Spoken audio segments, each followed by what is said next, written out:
All right, we are recording, and I only have 23.5 gig left on my hard drive, Mr. Fudge. So Okay, so what's that? we're up to Hour or like 6 hours? Is we're up that to 24 hours? 3.6, 4.0, 4.4 megabytes, 4.8, and rising.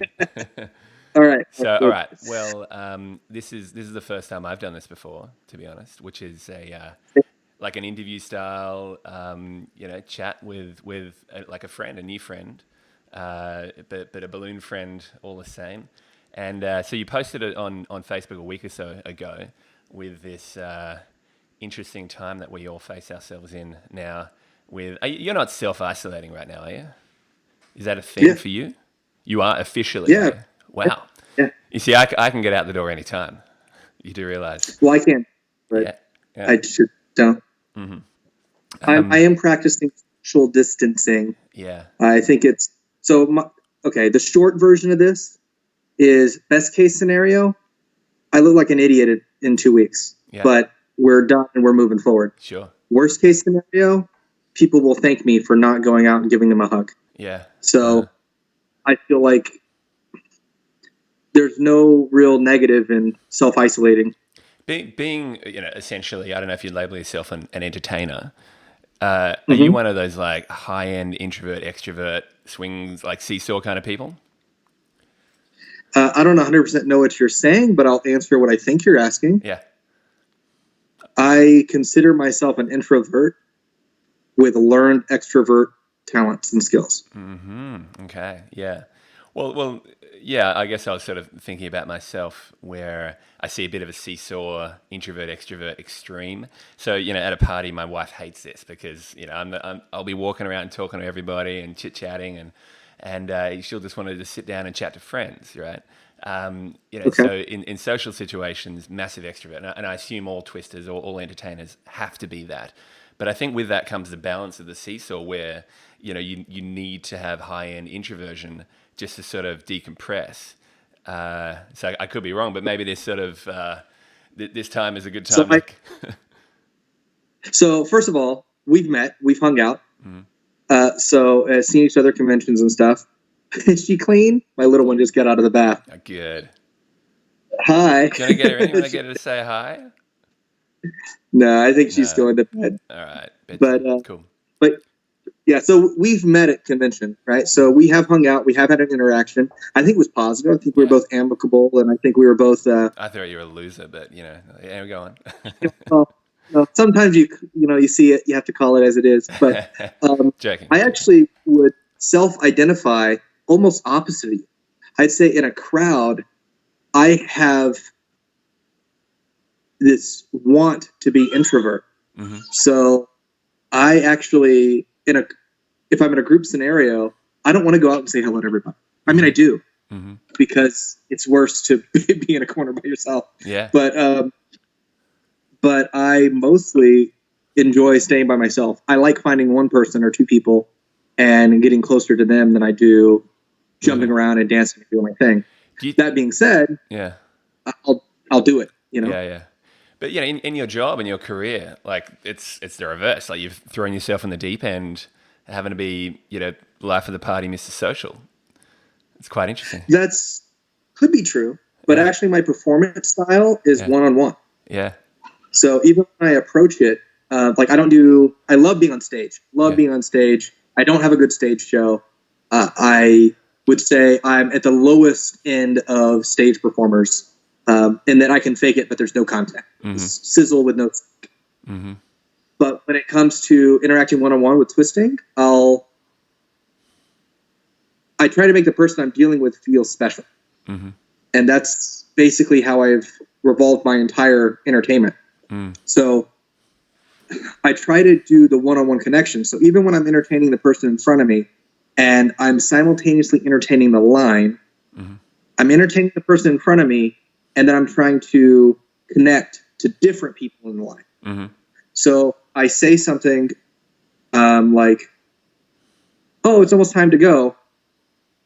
I have a couple choices. I can either leave and have everybody cry, or I can stay and make everybody something. It just has to be something quick. So even though I'm doing like I'm telling the group, I'm interacting with the group, I'm still connecting with individuals when I'm doing it, or so in my mind I feel. Yeah. And I think that's what actually makes like me more when I'm entertaining, is the one-on-one thing anyway. Cool. Now, I should just add here, I'm not a twister. I never have been. But I've met a lot, and the whole line work thing. Oh, are we going to get a? I think so. She's trying to get over my hurdles. Trying to climb up that like cat thing in Yeah. the back there. Oh, she just wants me to. She wanted to give me a chewy bar. You need Is that. she able to eat it? Yeah. Did you finish your dinner, by the way? I don't know if we did this. I did. Good timing. I scarfed down 2 giant bowls of chicken macaroni dish, Man, which was great. Times like this, it might be your last. It's funny because people are going to watch this, like this is all going to be over. People are going to be watching this video in the future and go, what the hell are these guys talking about? But okay, we're currently in the first 10 days of world quarantine. Is that about right? What is that what you're expecting? No, I'm thinking that's where we're at right now. Yeah, I don't know. The world's not quarantined right now? So, not social isolated? It's the 18th, the 3rd in Australia right now, and schools are still open, right? Really? Yeah. But let's not dwell on all of this too much because I think it'll be a thing in the past, and today it's all about Mr. Fudge. So hey, tell me about you a little bit. You don't have to tell us how old you are, but you can. Where it all started. How did you get into this industry? The short answer is I went to a summer camp when I was 8 years old. Mm-hmm. I was a weird kid, had no friends, but I found out that they were teaching magic. And I was like, oh, that's awesome. Magic is great. And the lady at the desk registering people for summer camp, she said, oh, you like magic? He also teaches balloons. You should do that too. Mm-hmm. And so I ended up picking up magic classes, and balloon classes. My little one's joining us. Mm-hmm.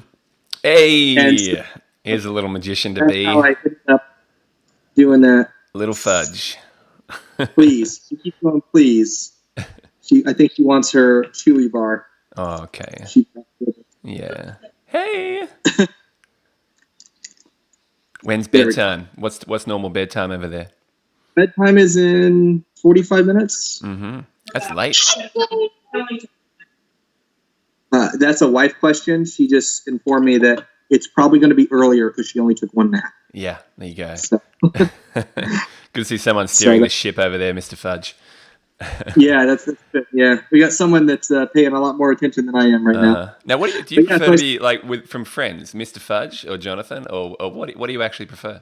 I told my friends to call me Mr. Fudge. They would call me other names too. Yeah, really? And they would not Mr. Fudge. And it wouldn't be good. I'm enjoying using Mr. Fudge. Yeah, Mr. Fudge is great. It's good. Yeah. So okay, you're right. When You're I at this started thing. entertaining, I sat down with my dad and I said, I think I'm going to do this full time. Mm-hmm. I kind of need a clown name. And he goes, a clown name? Are you going to be a clown? I said, no. I still am scared of clowns. Still hate clowns. But I think I'm going to do the entertaining full time. Mm-hmm. This is in the middle of me doing unicycling for a month. This is in the middle of me teaching myself to unicycle. Are you still 8 right now? Am I 8? Are you still 8 years old in this unicycle? Oh, no. I was probably 15. Okay, we jumped a little bit here. All right, sorry, I didn't keep Yeah, up. sorry. 8 years old. I can keep it chronological for you. Just need to Please, throw help me everything out out. here. I'm a little slow. I was eating spaghetti, so I got spaghetti brain. I'm just going everywhere. Everything's connected. So 8 years old, went to summer camp, learned how to twist a balloon. Mm-hmm. Went up to the guy, said, oh, I want to learn magic. I want to learn magic. I want to learn magic. Super annoying. Me, not him. And he handed me a balloon and said, Mr. Fudge, if you can blow up the balloon, I'll teach you magic. Just blow up the balloon, then I'll teach you magic. Just go with the balloon, and I'll teach you magic. Yeah. And sure enough, couldn't blow it up. Yeah, so, bastard. He knew what he was on I don't about. have in my house to show you, but I puffed air, pulled it down, puffed air, pulled it down. I did that all the way down the balloon, and that's how I blew it up. Nice. So at age 8. Yeah. So, but that also, I also was trying, but I was able to, I guess, build my diaphragm slowly Yeah. So he was so impressed with this crooked balloon Yeah. that he gave me some more balloons just to see if I could do it again. Yeah. And I would blow it up. And then So- an hour later, you passed out. The ambulance is called. Yeah, Teach you they're not lesson. easy to inflate. But yeah, it was fun. So every year he would give me a gross of balloons, 244. They came in grosses. Mm-hmm. And he said, here you go, Mr. Fudge. These are for you this year. Go have fun. Do whatever you want. Mm-hmm. He handed them to me on Monday. It was a week-long summer camp. Mm-hmm. And on Wednesday, we typically went to the theme park. So we went to, I think it was Disney, Epcot, Universal, Islands of Adventure, one of those. Mm-hmm. And I inflated balloons for some people by the bathrooms. Normally, I'd make them for our group in the Lions. We'd have hats and we'd entertain ourselves and do whatever. Be the annoying tourist group that you always see at those places that Yeah, you're yeah. like, get away. Well, that was us. And some lady asked me for a balloon, and she was Spanish or Brazilian or Portuguese or something. I like Mhm. not a language I. Yeah. But I knew she wanted a balloon, so I'm like, okay. So I made a balloon. Well, she gave me $3 or $5 or whatever, Wow. and I'm like, no, it's okay. And she's like, no, it's for you. Mm-hmm. And I'm like, okay. Well, I kept it. And then the next morning, I met Mr. Fight, the gentleman that taught me balloons at breakfast. Mm. I said, Mr. Fight, I said, here's your money. He goes, what do you mean my money? I said, well, for the balloons. He goes, I've never asked you for money. I said, yeah, but I made balloons at the theme park, and a lady gave them to me, gave me money. Mm-hmm. So I figured, you gave me the balloons. This is your money. I want to make sure that you get it. And he goes, no. He goes, you earned that. Mm-hmm. And Otherwise, he you would have kinda cut up laughed. all your balloons and said, "Get off my turf. That's my hood." That's right. So, and he kind of laughed at me, and it wasn't until much later that I realized what he meant by "you earned that," and it was the like busking like that, like you earn your keep, you Mhm. earn your money. Mm. And granted, I was probably not entertaining at all, but I think I made like a monkey, a parrot, a motorcycle, who knows? But I made something for them, Mhm. more than a dog, and they were happy and tipped me with it, which was pretty cool. Yeah, cool, man. Also, highly frowned upon by theme parks, but Yeah. it Well, was fun while it lasted. that's great. And so fast forward now. We can come back later, but tell us a little bit about your business now. Where you're at. What are you doing? I see you doing a lot, but yeah. Yeah, so I'm going to tell you like 3 months ago, because that's going to be more accurate, I think, Mhm. because right now it's a little Yeah. weird. Yeah, I got it. So I built up my company mostly around being a twister, ran into some people that were like jugglers and variety performers, Mm-hmm. and expanded my company to be an entertainment company. Mhm. So that I offered other things. Rebranded probably 6 or 8 times in the process of all this. Got my entertainment company running. One of my contacts that I knew, just another local decorator, actually, she wanted to sell her business. So Mhm. she called me. She liked me and said, hey, I want you to take over my business. I see what you're doing with entertainment. Mhm. You could be doing so much more if you could do decor. And so she kind of took me under her wing and sold me her decor business, which I happily accepted and bought. Where are we And- about now in time? How long ago was this? Probably 5 years ago. Oh, yeah. Mm-hmm. Cool. So, 2015, thereabouts. Yep. Yeah. So she sold me her business, and I'm very much about efficiency, right? Like I don't like to waste time. Mhm. So when I wanted to learn to juggle, I met a juggler, and I studied with him, and I was passing 8. I think the most we got was passing 9 clubs between 2 of us, Wow. which is hard, Yeah. right? Yeah. But I can't juggle more than 3 clubs by myself. Uh-huh. Uh-huh. Like it was I learned passing, and I learned passing really well with an expert. And granted, he could fix most of the stuff I was messing up. Yeah. But because he was so good, I was making him better because I was so bad. Uh-huh. But I was also able to catch up a little bit. That's too. generally what I do when it comes to throwing balls or anything to do with balls. Just make people feel, they're really, really good hand-eye coordination. I can throw a ball, by the way, Yeah. in the air and Yeah. catch it. Yeah, you should check that out one day.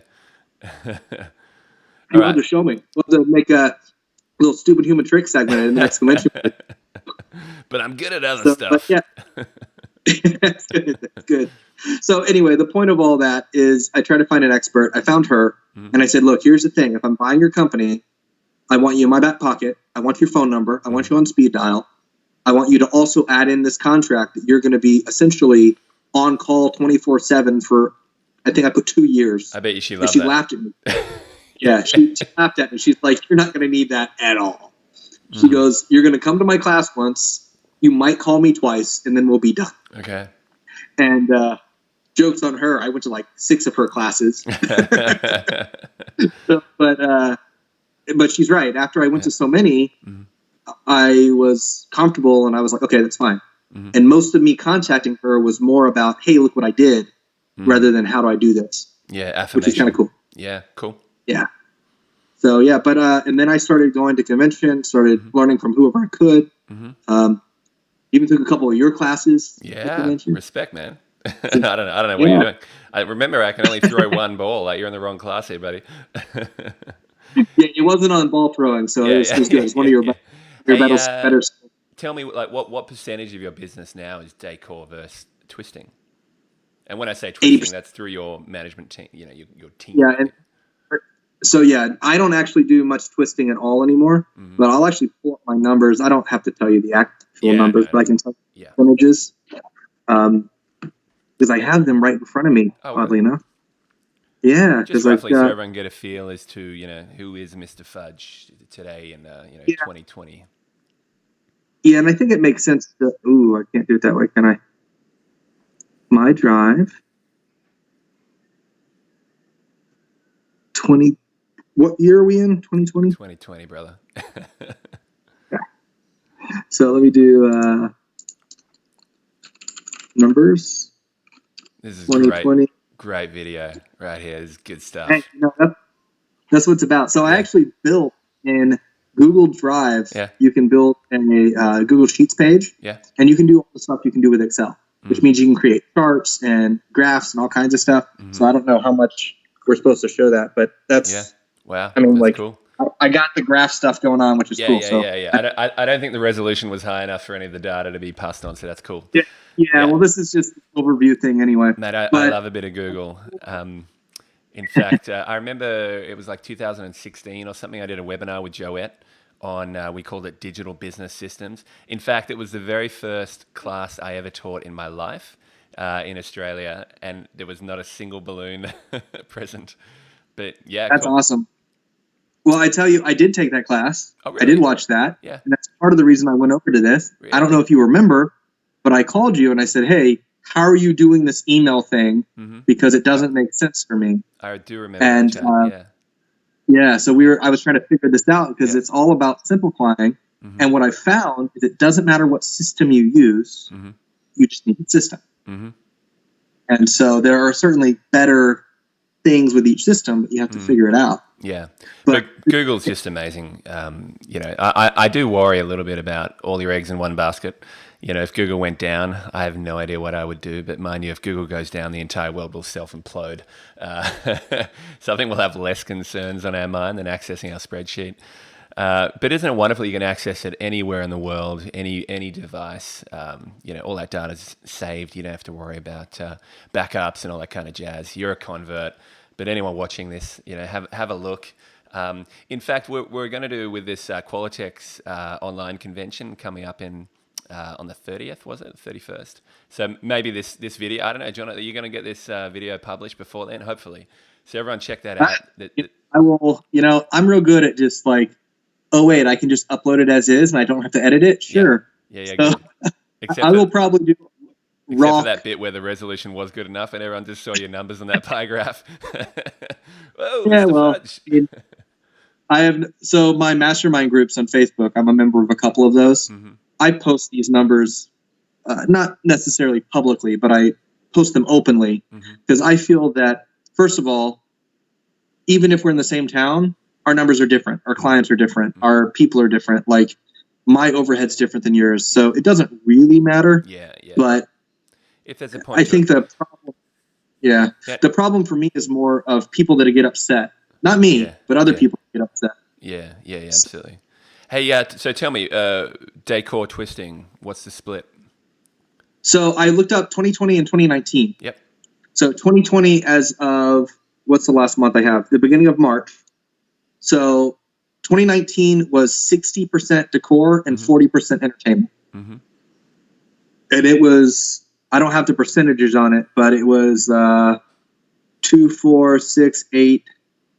Basically, let me see, 185 plus 80, 265. Okay, it was probably 70% corporate, and it was 60-40 split for decor to entertainment. Okay. And I do corporate agencies, others birthday school, my lowest one's school, my next one's birthday, other is like family reunion stuff. So you divvy up your figures to that nth degree of who it's for. Why is that? What's the advantage of that? The advantage for one is like I can look here and I can say in 2019 we did $10,000 in schools, but $200,000 in corporate. So and what do you do with that? What do you do with that data? Splitting it up like that. So there's a couple things. So first of all, it only is worthwhile to build something like schools where I have no money coming in if there's a revenue or profit margin there. First of all. But if I find out that my schools, I only have 10 grand coming in, but I have the highest profit margin, which is not true. But if that were the case, then I would say, dude, every penny of everything else needs to go towards advertising for schools. Yeah, okay. And I could push that up, and then that would make sense. Right? Yeah. So I also know that I did 130 decor jobs, 164 balloon artist jobs, 47 face painters, 32 caricature artists. You're a numbers guy. You love the numbers. Yeah, so I at one point I had a princess that was working for me that asked to be paid $50 an hour, but the going rate for princesses was $200 an hour. So I put every dollar I had into advertising princesses because I made $150 for every hour that she worked. And she was happy because she got the $50 she wanted, and I raised that. Yeah. But for a while, she's watching this now, going, "Fuck that guy." But she knew. I had one. Speaking of that, I had one balloon artist juggler that worked with me, the guy that taught me juggling. I asked him. I said, "Hey, how much do you want to charge for the show?" He goes, like $40. I said, "Are you sure?" He goes, "Yeah, $40." I said, "Okay." Well, I knew the client. I knew everything. We charged $500 for that show. Wow. Yeah. It's pretty good. And I said, you know what? I know you asked for 40. I'm going to give you 50, but you have to pick up the check. Yeah. So I made him pick up the check, and it was for 500. Yeah. And he called me. He goes, they did this wrong. They added a zero. Yeah. I said, no, that's how much I charge them. And I wanted you to see that because you need to see how much they're worth. Yeah. That's cool, man. That's a really great way of doing it, rather than, in your words, let them just see the bottom line there. That's great. Yeah. And I told him, I said, look, I got to run a business. I have to make money and consider this a $450 lesson. Now, when I call you tomorrow and ask you how much you charge for a show, I can't pay you $500. Like I can't even pay you $200 probably because this is an unusual scenario. Yeah. But you're worth more than $40. Yeah. Yeah. And so he was a level-headed guy, but he realized, okay, I get it. What a great lesson. He says, tell me what I'm worth. And I told him, and I said, I'll call you. And if I have something lower or higher, I'll offer it. But, and we worked from there. But yeah, it was just, but that's the quickest way to teach people what they're worth. Yeah. Is just have them check. Yeah. So. And you get that a lot in decor as well, where you just have to back yourself. You just have to believe in your prices, because if you come in a little hesitant with your client, you don't believe in the value of the product that you're delivering, that you're installing, and especially I've found in the last 5 years or so with organics and balloon art being more of an art form rather than a product. So the artistic implications of positioning and style and grace and all those elements where if a client can trust you as an artist, not just a deliverer of balloons, all of a sudden, the value add to them and the ability to charge, what I think is a really respectable price in our industry, just skyrockets, and it's fantastic that Yeah. finally we're not just Yeah. deliverers of goods anymore, right? Yeah, and the thing with organic is when you do the numbers, you do the math, you do the time, you can do a 14-foot garland, but have to buy 30 bags of balloons because that's what they want. Well, when you price out 30 bags of balloons, that adds up quick. Now, you might have some in stock because you do this professionally, but there's still the cost of ordering that. There's still the know-how. There's still the artistic knowledge of putting it together so the composition looks good. And for me in the beginning, it was, well, this is what it costs because I've done my numbers and I know my math. And then now we have our prices set up for first, second, third, and fourth level organic. So we price it. Can you define those levels? What do you mean by them? I can't. I actually have a. So if I'm a customer, you're saying first, second, third, fourth. Is that what you tell them that, or how do you define it? Yeah, I actually have a sheet that I give them. I have a price list, and I'm actually pulling it up to read off of it because it's way easier. Yeah. Because I don't actually book any of these events. My assistant does. But I'm going to pull it up so I can read it. So organic level. Okay, so traditional garland is just uniform sizes. So we do show that. We also show the linked garland. Also uniform sizes. Yeah, the linked garland, like quick links. Linked balloons or quick links, yeah. Yep. Yeah, so and then the 6-inch and the 8-inch, or 6-inch and 12-inch, we charge the same. Even though the 6-inch, the cost is a little higher on labor side, but it just is so much faster. It just looks better. Cool. Right? So we base it on. We don't really give them an option of size. We just judge based on. We make a decision artistically. We want it to look good. Sure. That's the short answer. Yeah. And if I don't tell them there's different sizes, our customers can drown in choice. Yeah, you really got to narrow it down. Yep. So I actually have organic level 1, 2, and 3. Well, organic level 1 is I've done the math and got it down, so this will help maybe you and the other decorators. But it's 50 16-inch balloons, 50 11-inch balloons, and it comes out to be 15 feet. Okay. So yeah, you're looking really confident over there right now. Yeah. I might include another 50 duplets of 11-inch, but yeah. I've got that set up, right? And the low variation of sizes. Yeah.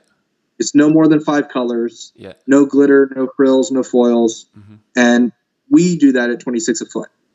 Just because that's in our price in our region, that's what we've come up with. Cool. Yeah. And then we've got organic level 2, which is the same exact thing, except I add at least 1 3-footer, usually a couple, usually a bigger one and a smaller one elsewhere.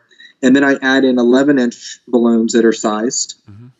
So this is larger variation of sizes, can have more than 5 colors. I say minimal glitter, foils, and oversized balloons.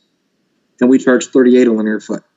So with that one, it's an extra $10-12 a linear foot, but it's not quite double the work, but it's extra work.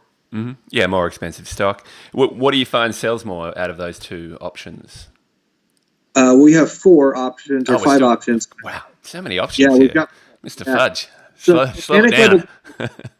So here's the thing with organic level 1. Yeah.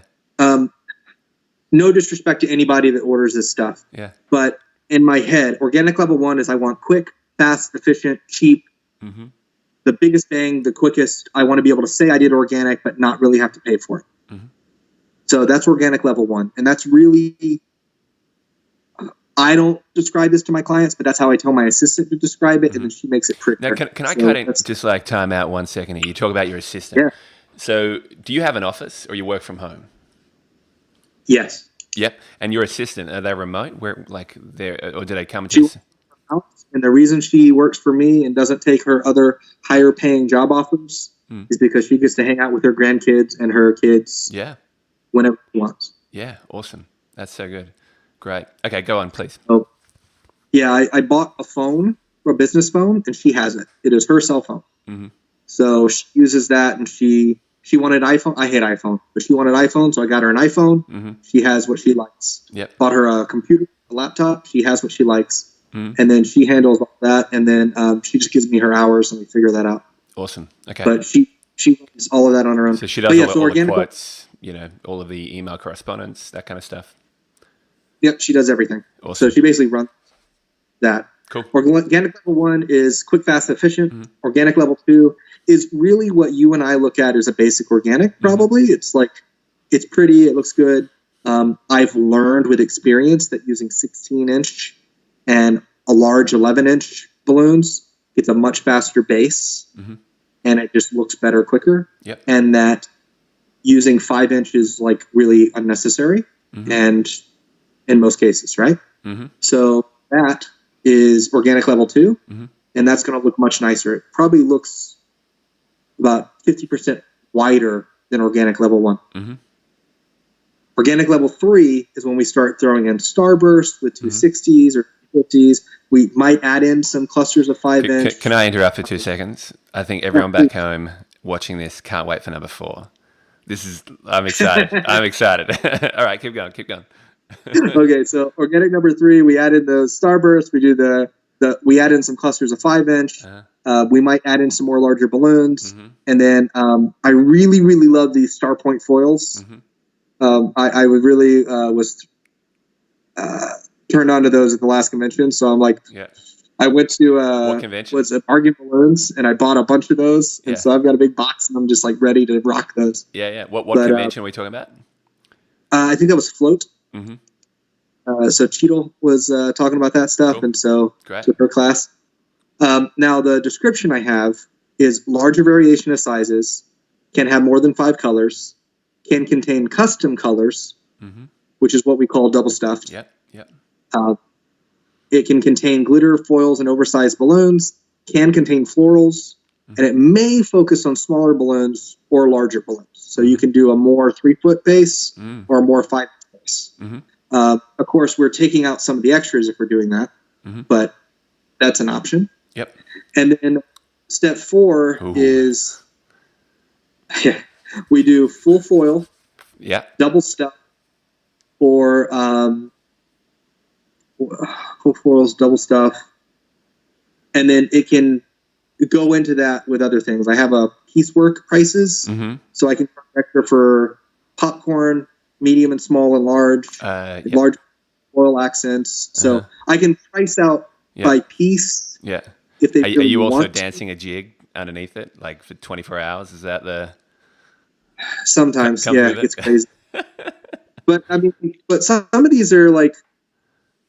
I talked to my assistant. I said, "Look, we got to find a way, something to give people, because no one knows this. Yeah, and I can tell them it's more work. It costs more. I can't tell you the amount of people worldwide who are just like, I don't know, $200. I'm like how did you come to that price? Where okay, whoa. All right, $300. I'm like, no, I'm not asking you to just pull another figure out of the air.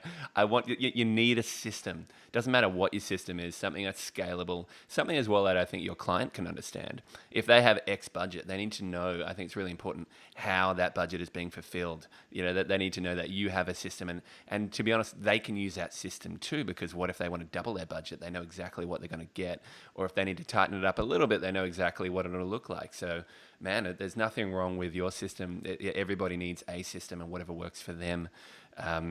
But I love that you've got the numbers as well. Like who wouldn't want number 4? It's better than 2. And you know what I found? I found that corporate loves it. Mm-hmm. Yeah. Because it's easy. Cool. So like columns. So I did the math on columns, right? I used to have a sheet like this, 4 columns, mm-hmm. that talked about, is it a standard column? Does it have a topper? Does it have a level 1, 2, or 3 topper? Has it got a very... Yeah, I'm glad you cut out the options to 12. Like that was a bit over the top. Keep it under 4. That's good. That's right. There's a lot of options. Yeah. So what I did is I did all the pricing, and then I said, well, what are we selling the most of? Mm-hmm. What's the most expensive, and what do I want to do? Mm-hmm. And I found out that what I wanted to do, I had priced it around $125 a column. Mm-hmm. The cheapest was lower than that. The most expensive, I think the most expensive columns that I priced when I did that were $225. Mm-hmm. So what I did is I moved some of those into the sculpture category. So that kind of helped. The most expensive ones, but everything else, if it's $125. I think we're at 135 now, but it's a flat price for every column. Really? Well, what if I want to change a topper? What if I want to change the color? What if I want 4 colors instead of 2? Yeah. $135. Yeah. So it's always the same. Okay. And what I found is that with corporate, it's really easy. Yeah. And a lot of times they make a last minute change. And if we have it in stock, if we're not having to rush order, we just make the change. So if you want a smaller column, like without a 3-foot topper, it's still $125. Yep. Wow, man, that's hard. So that works. Yeah. Like I assume you'd have people with a low budget wanting that smaller column. When you go to, I mean, I hate to bring up something like McDonald's, but you go to McDonald's and you ask for a burger, you pay for a burger. If you want extra pickles, extra mayo, extra ketchup, you want some lettuce. I mean, they might charge you extra. I don't actually pay attention, but it's a burger. It's still the same price. Yeah. Okay. Yeah, I'm with you. Yeah, my kid gets a cheeseburger, right?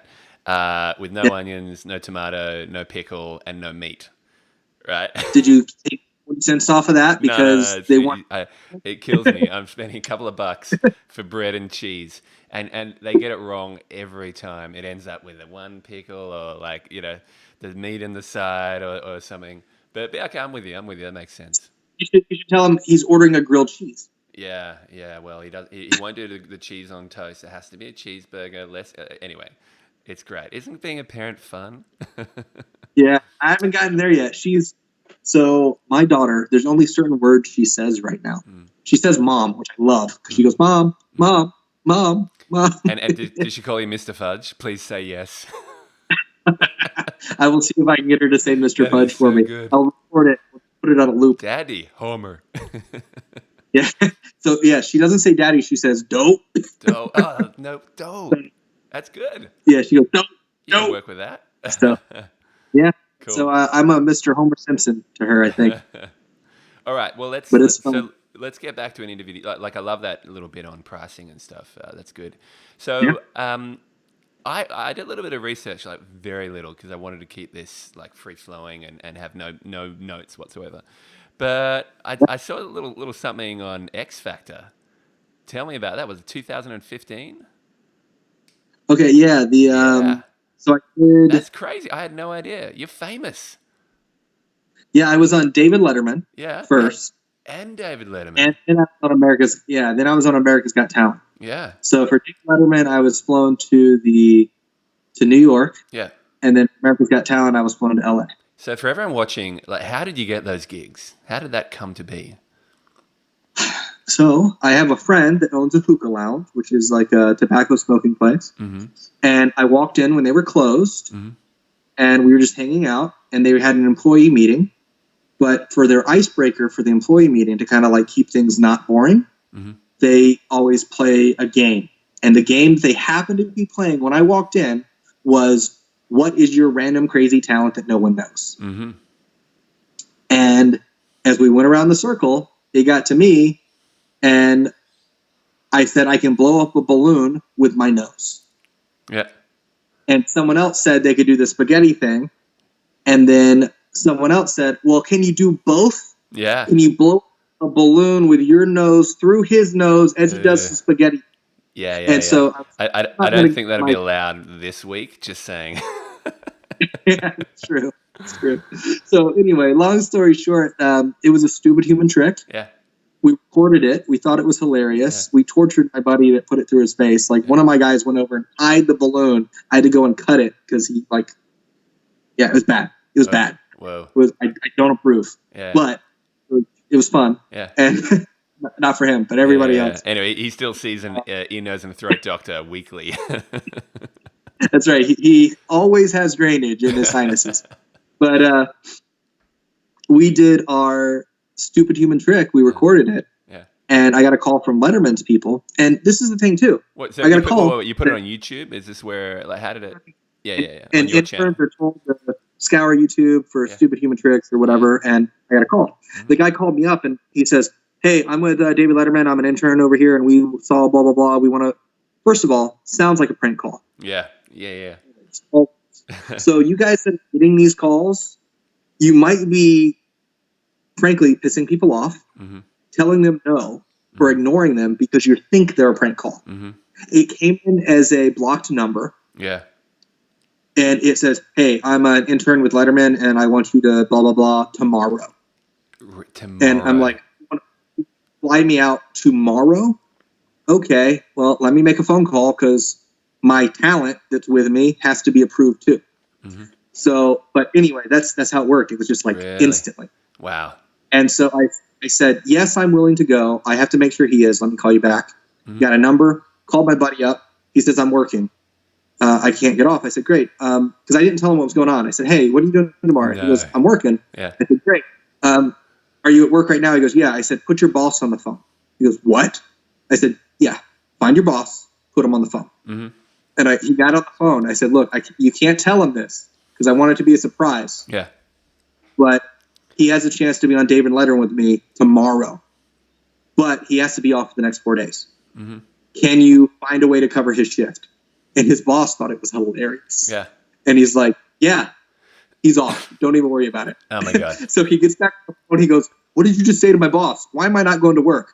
I said, pack your bags. We're going to New York. He goes, what? That is and so sure enough, I eventually told him before because like I wanted to have something packed to wear, right? Yeah, I can imagine. But I said, like, we're going to New York. there in the green room. So what are we doing? So it turns out he had family in New York, which was awesome. And his whole family watches Letterman, and he did. He thought it was just phenomenal. It was great. So we get up there, we go on Letterman, we do all this stuff, and it was stupid human tricks. So they told me I couldn't say that I was a balloon artist at all. So I had to come up with something else. Like I think I was a web designer or something. Oh, really? So you couldn't like push the business, through this exposure. Ah, bummer. Okay. Yeah. So that was that. But it ended up making him look like the hero on the show. Which was cool. I mean, I was okay. I don't care. No, you still let him anyway, right? Come on. That's right. And then because of that, America's Got Talent called me. Well, they call me every year anyway to see if I have talent because I'm an entertainment agency. I got on their list one year for something, and they call me every year to ask me if I have new talent.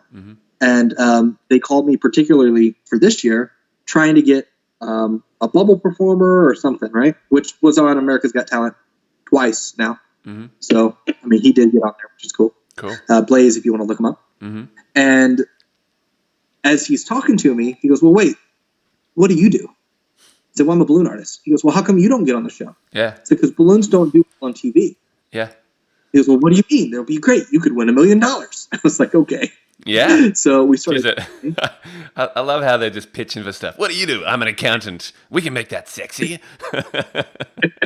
That's what it sounded like, right? Yeah. And so I'm an entertainer. I run an entertainment agency. I'm a realist. Can you count numbers with your pants that drop? Yeah, go on. So I'm like, I think I'm a throwaway act. Like, obviously. No one's made it past the first section ever. People like Don Caldwell, F. Frank Stringham, all these amazing entertainers have been on the show.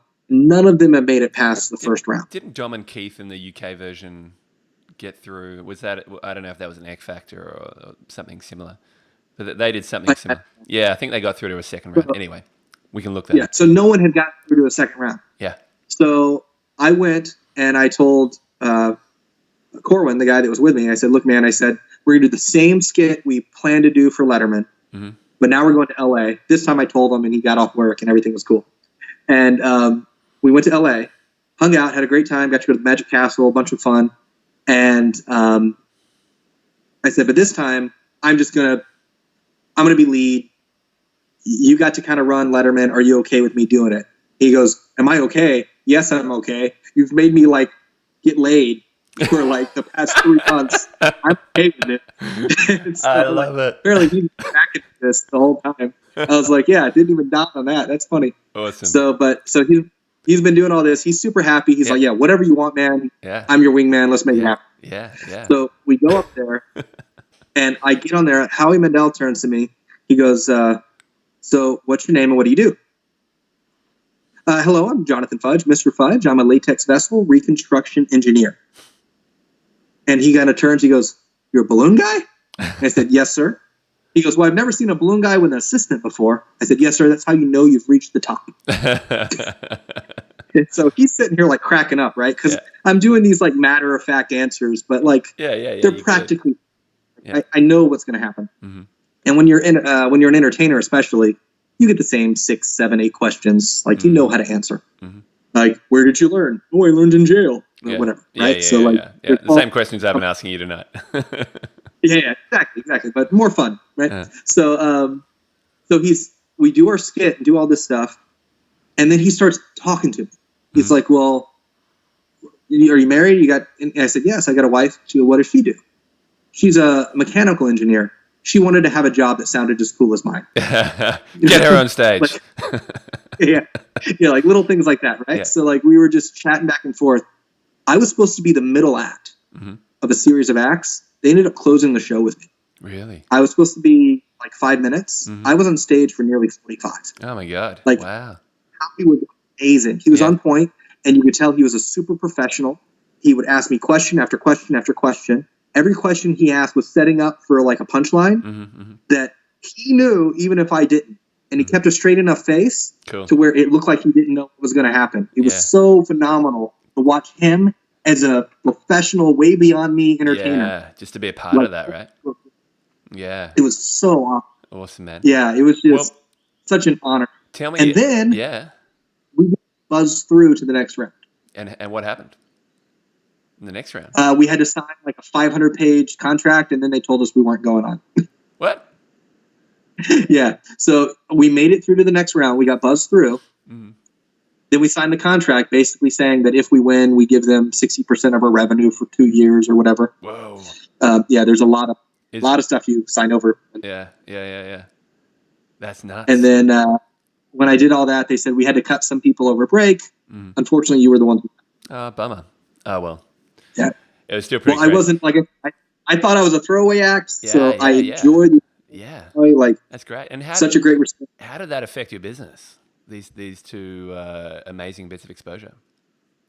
So it probably could have done more, but in the nicest possible way, I don't care.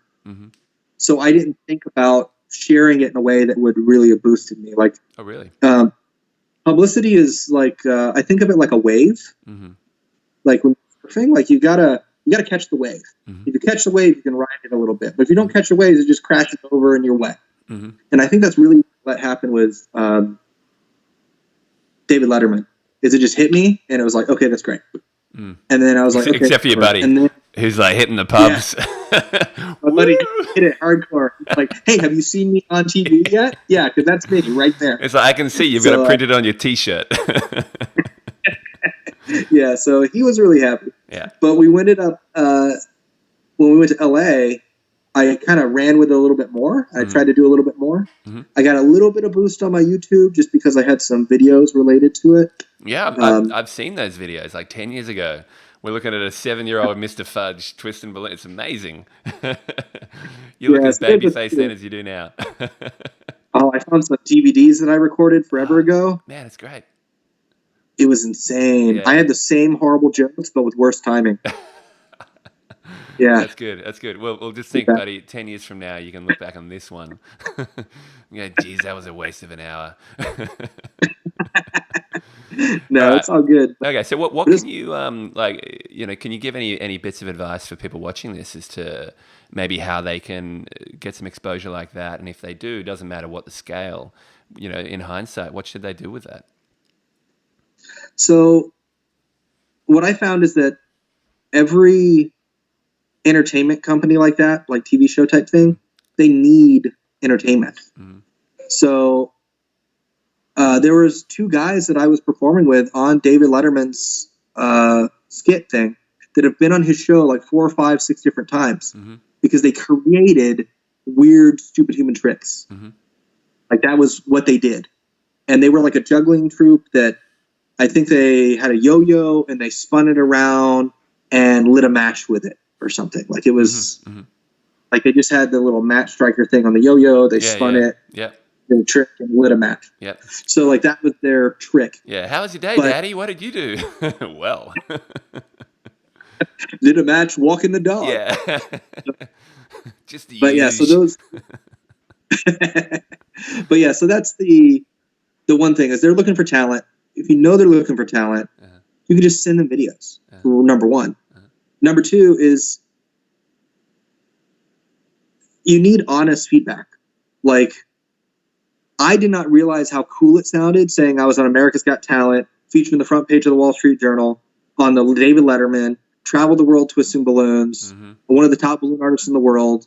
I mean, even among balloon artists, that could be true, right? Like, you know, like you can say that, you know? So it's, there's just so much more there that other people find interesting that you just have to learn to say. Like for me, that whole toot your own horn thing, like I already sound arrogant and pompous and like. I'm so glad you brought that up because I've been meaning to ask that. Go on. No, seriously. There's so many people I get to talking to in the industry that grew up on my videos on YouTube, and they say to me, "Man, you're so much cooler in person."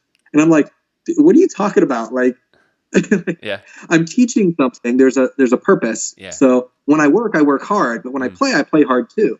So like, I'm cool. I'm having fun. I'm not judgmental at all. But apparently, I come across as super judgmental and arrogant sometimes. On YouTube or in person? On YouTube, apparently. Okay. Yeah, but like, you know, you're doing these educational videos. Like, you need to, you know, be confident and you know, focus on what you're trying to achieve. It's so hard to be like, you know, everybody's best friend and do this thing and do it efficiently and blah, blah, blah. No, you're doing a great job. Don't worry about that. Yeah. I can vouch for this guy. He's a cool guy. Yeah, thanks. Good, man. Yeah. So what I found is my YouTube videos, I specifically said to myself, I'm going to make them short, fast, and efficient. Cool. Yeah. And the reason was anybody can rewind a video on YouTube. But if I have Chris Adamo over there watching how to make a swan, he doesn't want to sit there and watch a 10-minute video on how to twist something that takes 10 seconds. So I'm trying to make things fast, quick, and efficient. And I try to throw in some humor. I try to do some funny stuff. Some of my better videos have sound effects. I can't afford to do that anymore, and I'm not smart enough to do it myself. But that's what I was doing, right? I told the guy that was editing, I said, go watch Bill Nye, and I want my videos to be reminiscent of Bill Nye the Science Guy. I want you to watch my videos and say, haha, that's funny. Haha, that's a sound effect. Oh my goodness, whatever. Like I have some videos that are like, if you see like I think it's a crab video, teach how to make a crab. It's like, woo, you know, it does these funny things on the screen. I teach a duck. Yeah. And the guy like cuts away and he has a whiteboard and he draws a duck and he talks about some random fact about a flying duck. And I'm like, nothing to do with balloons, but it's entertaining. But it's cool. Fast, it's quick. You know? Yeah. So I really like that, but I had people complain that I was moving too quick, and I basically said, you can hit rewatch. So. Yeah. Well, we were talking actually just before we were getting the audio and everything right, and I asked a question, and I said, as soon as I asked it, you started answering it, and I'm like, we got to stop this. Let's start recording, and I didn't think to come back until now. Is like who's this video for, right? Or these videos, you know, like what you're looking to do now after 10 years or so on YouTube. You know, what's your plan? Like, who's your audience? So when you ask who it's for, the real answer is me. It's for me. Like, this is something that I enjoy doing. I want to do. I love helping people. That's why I did the videos in the first place. In fact, the reason I stopped doing videos, for those that are curious, is because I had a lot of people in the balloon industry say that I was hurting their livelihood because I was teaching other people to do balloons and then they were losing jobs. Yeah, really. So, truth or not, whatever other conversations can go around that, the reason I stopped is because I had friends, legitimate people that twist balloons for a living, saying that I personally was who they felt responsible for losing their livelihood. So that's hard. My little one, can you hear the little one? Yeah, it's so good. So good. We got a lively household in the back there. Yeah, okay. Miss Llama wants to say hello. Excuse me 1 second. All right, Miss Llama. Hey, Llama. You got a llama shirt on. Okay, there we go. Hey, Okay, say hi to everybody. look at that I'm doing shirt. a video yeah, my eyes ways. Yeah, that's Mr. Chris. You say hi. Hi. Say maybe. That's good. You're gonna be famous on Daddy's YouTube channel. Woo! That's right. She's gonna be super famous. Hi. Hi. Blew you a Oh, I got a kiss. kiss. Wow. That is the Nice. safest, pro Corona kiss we can do. Cross Yeah. continental air kiss. Kisses across YouTube. That's what we do. Mm-hmm. But yeah, so I guess the real answer is I'm doing this for myself Mm-hmm. because I enjoy doing it, but also I don't like doing anything unless it's got multiple purposes or reasons. Mm-hmm. I think it's an efficiency thing that I've always liked. And so part of that is I don't want to do something unless it's useful on multiple accounts. So yes, it's good for me. But of course, I've got all these subscribers that have been following me Mm-hmm. that I think are interested in seeing stuff. So Yeah. I have mostly entertainers, I think, Yep. that are saying, especially now, what am I doing? Like, what's happening? Like, how does this work? Mm-hmm. Well, I want people to know I'm still entertaining. I'm still doing decor. We're still booking events right now. Mm-hmm. Now, granted, they're mostly mid-May, June, but we're still booking events. Mm-hmm. We're doing other things, but I'd like to try and give back where I can. Mm. I no longer am having to twist. I can choose to twist whenever I want. Mm-hmm. I can do decor. I can do all this other stuff because I've grown my business to a point where I'm doing what I want to do. I'm doing family time. I'm doing gardening. I'm doing the educational component, the design component, the what I really enjoy, which is the structures and the procedural manuals and all that. Like super boring, but Yeah. I Hey, enjoy look, the creativity side. the amount of people that are going to be jumping into this industry, watching your videos, and perhaps hopefully reading or listening to this podcast, who want to be there, they have no idea where to start, and they've literally just got themselves a bag of balloons, and it's an amazing story as to where you can get to and how diverse you can get, and that business, that behind the scenes business stuff. I think that really separates one who has the ability to go from a single twister or decorator working from home to something else that can really help pay the mortgage. And it's just a journey we all need to take and follow wherever we want to go. And it's awesome to see you with all those figures and how diverse your business is. I'd certainly think with the few videos that I've put on YouTube, and even the impetus to have this interview with you now, is purely comes down to the gift of giving, right? And the happiness that I get through sharing. Like, I never expected to have a YouTube channel a couple of years ago. Never expected to be teaching in this industry a couple of years ago, and to be having this conversation with friends, all around the world, and to be, especially at this time, to be uniting and being able to lift each other up, through social villages, regardless of the borders. And I just, I put one or two videos up a long time ago, as you did it even longer. And the response that you get and the joy that you feel through knowing that you've helped change someone's day or a little bit of their business or a little bit of their life. And, I would say to those who at the time, spoke against your videos, I think their opinions would be completely different now. You're ahead of the time.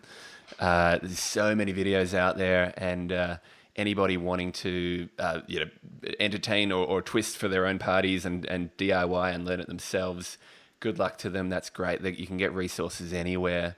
You could have bought Marvin Hardy's book a million years ago, right? I think it's silly to point the finger at any one person. I think if you want to do it yourself, you're entitled to. But at the end of the day, a professional is a professional, and learning from yourself and those free videos is a wonderful thing that you've given our industry, bro. So thank you. That was a long rant. That was a rant. Sorry, man. I appreciate it. But I also want to add to that. Thank you, but also thank you to everyone else on my channel. All the other entertainers, all the people that have come up to me at conventions and said to me, I started because of you. Whoa. And every time I hear that, it makes me happy. But it's not I taught somebody. It's more of a, wow, it's so cool to know that you're impacting people in a positive way. And I'm really, really super glad that I'm able to do that. I know I don't know if I taught Cody Williams on YouTube, but Cody Williams is a performer. He's a twister too. Sorry, there's a Cody Williams. It's a decorator. But Cody Williams twister, he started when I did too. And it's funny because he learned from my twisting videos, on my DVD. And so I twist this way, and he twists exactly opposite. Because the screen. Yeah. Well, our toilets are flushing upside down. You see, when we watch it in Australia, we're upside down, twisting this way. You see. Yeah. So we did a 2-headed juggler routine one time, or not juggler. Well, we've done that too, but we did a 2-headed twisting routine for a convention, and it was funny because we can sit where I'm using my right hand and he uses his left, or where he uses his right hand and I use my left, and it's exactly the same because we know the same twist, the same commands, the same vocabulary, the same shaped vocabulary. Cool. And it's just, it's awesome. So like, there's little things like that were just these little bonuses that you get when you're teaching somebody. Because when you teach them, they're learning your way, right? And when I started doing videos, unless you look for it, you won't really know. But I watched every single video, DVD, educational thing on twisting I could find. I read Balloon HQ. I was up to date. I made sure I said the correct vocabulary. I made sure I described things as thoroughly as possible as I was doing them. And I truly do think that when it comes to basic to lower level intermediate twisting, I think my videos are up there.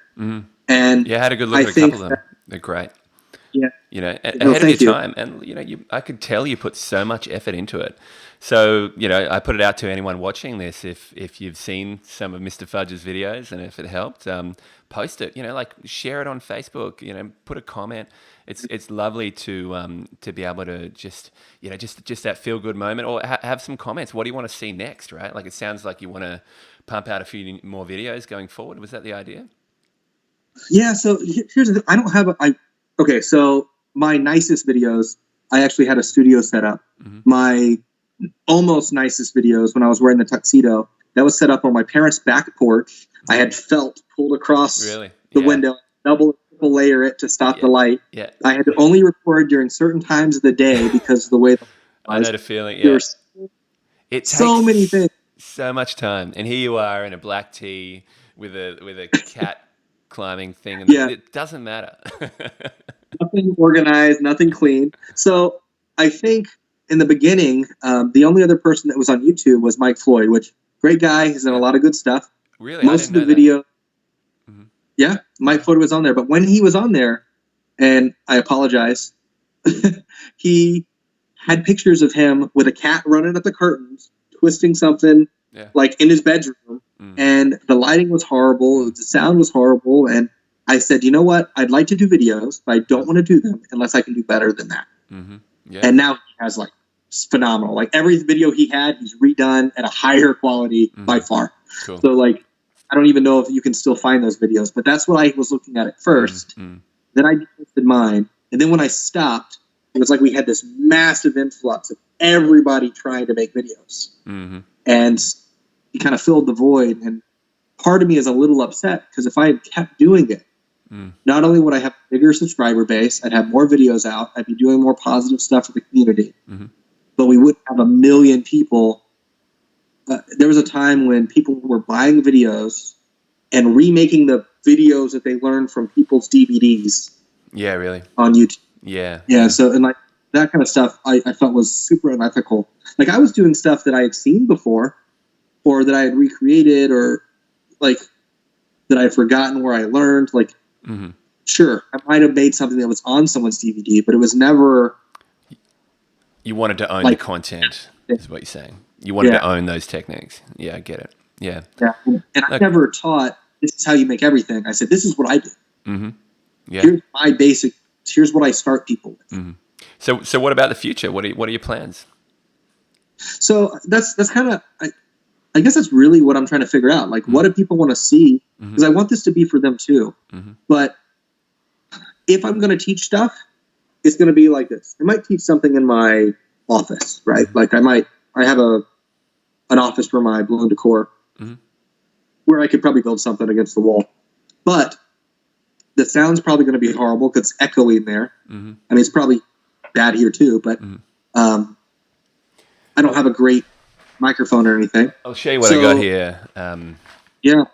This is a lapel mic, right? And it connects into. I don't know if I can get it quickly. You know, I've got Here you go. Just a little. I got a system that might do something like that. Yeah, a little dictaphone thing. So that's in my back pocket. Okay, just keeps the audio clean. It means you have to like meticulously get a clapper board or just sort of like whack the table. So, but that helps. You know, certainly having quality audio to me is the most important thing. That's why I've got this bad boy. Look at me trying to pretend that, you know, it's cool. Yeah, you're looking great, and I'm over here echoing in my living room. Woo! But so I guess if I'm doing shapes, which I don't mind doing, my focus is not to be the guy in a tux anymore, because that's not who I am. That's not what I do. In fact, when I'm twisting at events, people hire me because of my speed and because of my flexibility and because of my entertainment stuff. It's not You've been doing gymnastics for a very long time, haven't you? Gymnastics? You did the splits. Oh, what do you mean by flexibility? Sorry, go on. Yeah. Yeah, I am not flexible physically at all. Mentally flexible, doing backflips. But so when someone needs to, I understand the venue as a whole. So someone hires me for a sports game to come and entertain at a soccer stadium. I know where to place entertainers. I know how far to place them. I know what shapes for them to focus on. I know what's going to be most fast, quick, and efficient a shape to make, to offer on a menu, how to present that menu. Like, I understand the larger picture of it. If someone wants me to decorate their store, for instance, I know how to not block inventory. I know how to add wow and pizzazz without taking away from the money they're going to make from people being. So there's my expertise and knowledge is I know how to do the stuff, but it's the next level of how do I apply it in a way that works overall with the venue and the event. Yeah, I think that's probably, you've hit the nail on the head right there. There's so many people that can do balloons, you know, but it's sort of the ability through experience to foresee any potential problems, right? And use that experience to alleviate those problems before they're ever a problem. So here you are, you're not condensing your entertainers, you're not doing this, you're not doing that, and you tell them that. You know, so if we have an outdoor arch or this or that, and it's sun or it's not sun, or there's wind or there's, you know, thoroughfare problems, you'll point it out early. And if you're the professional and come in and just point out any potential problems with a solution, right, then you are the preferred choice. Like price is secondary to you know, a real professional with experience. So my assistant is amazing, but the number one reason people hire us over the competition is because my assistant asks a question that people don't. Yeah, exactly, man. That's so true. For every event, that question can change, but she tells me over and over again, this client hired us because I asked about this. Yeah, don't just and give it's a price. Always what it is. Yeah. So it builds credibility, number one. So even if you're using it as a tactic, that's where it's at. I was listening to Guido Verhoff talking about one of his big events that he booked. And I love listening to different entertainers talk about their business. And he said there was one job in particular he was trying to book. And the guy called him and said, hey, I want to hire you for this, this, and this. And he said, okay. I'm out of the country. I'm in the U.S. right now. Makes him sound cool. He goes, I'll be in Spain after. He didn't have to tell him that, but sounds cool. And then I'm going back to the Netherlands, and I can call you on this date. Is that too late to call you? No. By the way, that's a question. Builds credibility along with all the other stuff. Then he asked 3 questions. He says, and I don't know what they were, but it was like, is this indoor, outdoor? How many people are you expecting? You know, how long do you want it to last? Like whatever the questions were, they were relevant. Yeah. And then the guy asked him back another 3 questions. Do you include travel? do you have this? Do you have workers' comp? Whatever it is. He asked him 3 questions. Mhm. They both answered. And he said, when he hung up the phone, he said to himself, we're going to get that job. I love this guy. I can't wait to work with him. Yeah, cool. He talked after he got the job. He said the guy hung up, turned to his brother, who was also calling people, and said, don't worry, stop calling. I found the guy. Cool. Yeah. Because correct questions at the correct time. You don't ask what their budget is. You don't ask if it's indoor, outdoor. You don't ask parking instructions. You don't need to know that before it starts. You need to know what's important. And that comes with experience and knowledge. Can I add a little thing from a decorator perspective is, when you're talking to a client, they're calling you for balloon decor, of course. However, balloons are not always the only thing that's important to them. So for me to understand the project as a whole, that one of the first questions I ask is, what are the other elements at play? What other decor, do you have? Like, do we have a floor plan to show me the different things? Because you can see perhaps there's a giant plinth over there, or there's an entertainer coming in on this side, or behind the stage we've got some kind of whatever, right? But it lets them know that you're not just a supplier of balloons. You yourself have so much experience in decor in totals that you can provide the right product, provide the right fit in between all the other elements that they're working with. It's something I've just done recently. What other elements do you have at play? Just so simple, gives them the chance to talk about the thing they're passionate about, which is their event, and you will find, like, balloons especially, I sometimes define as like the glue, right? It's that product that will unite different elements in the room, from lighting to plinths to numbers to the entrance to the flow of the. We're not talking about physical things as well. We're talking about the feel and look and flow of an event. And to even use those words when talking to your client really just helps elevate you above the other people that are just giving a price. But hey, man, we're at like an hour 10. Why don't we sort of start to wrap up? And I just thought of it now. Can we, if you don't mind, just ask a couple of questions on a lot of entertainers who don't have the experience, and decorators and business owners who don't have the experience that you do. Maybe, like, can you recommend, someone on YouTube to follow, some podcasts and books, and also on top of that, maybe just a little bit of advice specifically to people, just starting out. So I'd say that if I were a doctor or a physician and you asked me to be a doctor, I could give you all kinds of advice.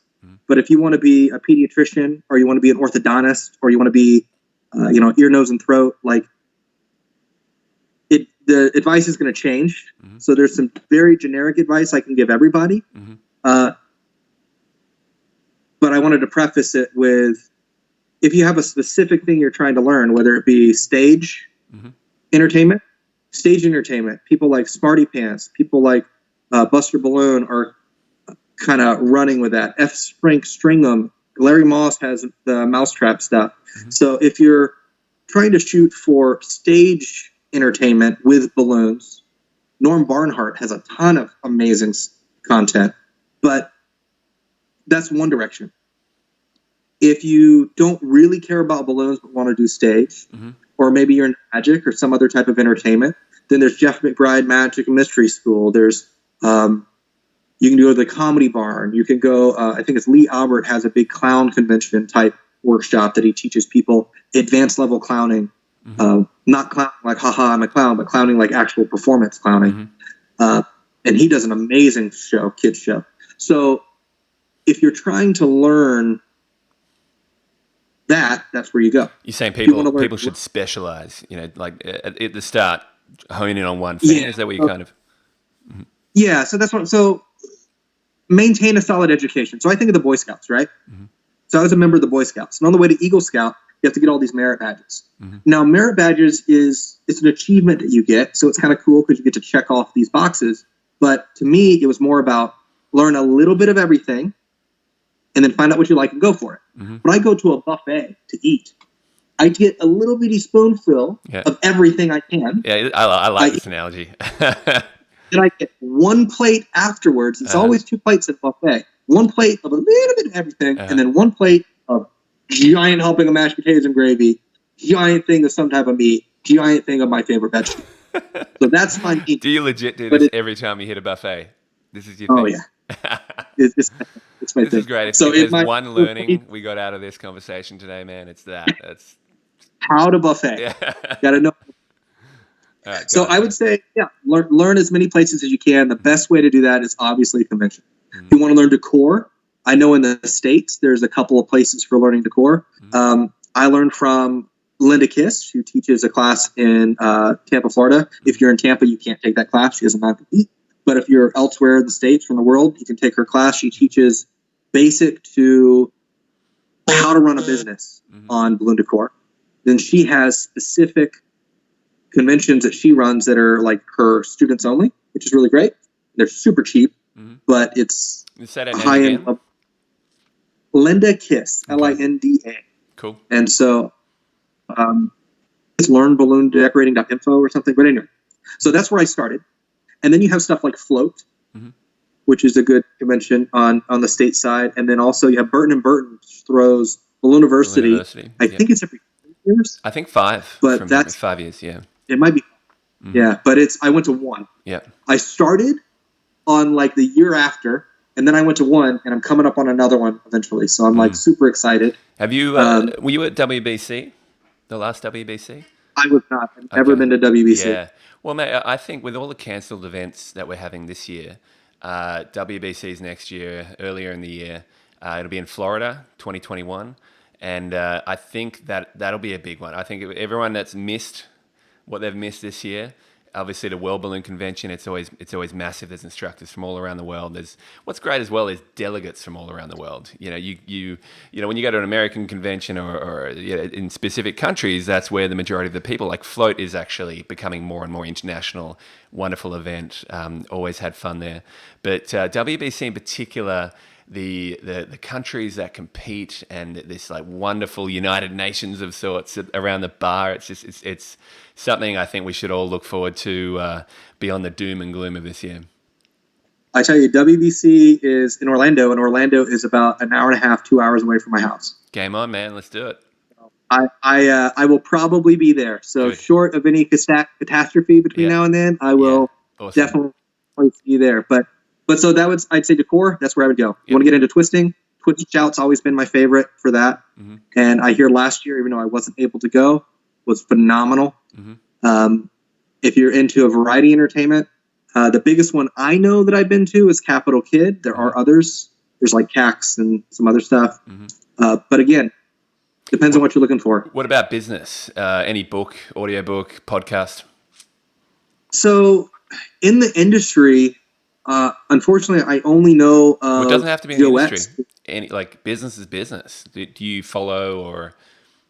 So Grant Cardone, 10X Rule, is someone introduced me to him and said he is like a used car salesman, and you may not like his personality, but he's got a lot of great stuff. And the more I watch, he's all about like money, but like he's got a lot of really great stuff that I've learned from. As far as financing, I think he is step 2 after you read and understand. Kim, what's the money saving thing here? Dave Ramsey. Sorry, I had to ask my wife. So Dave Ramsey has a Brains Trust over debt there. snowball thing. Yeah. Yeah. Cool. Got to use all my resources. Yeah. But Dave Ramsey, then go to Grant Cardone, and then I actually use a planner I was using for a while. It's actually at my office. Actually, it's right here. Got a full focus journal, and the full focus journal goes into it, puts in your goals in detail. Oh wow. And then what's that write called out there? This is the full focus planner. Well, yeah, that way. Cool.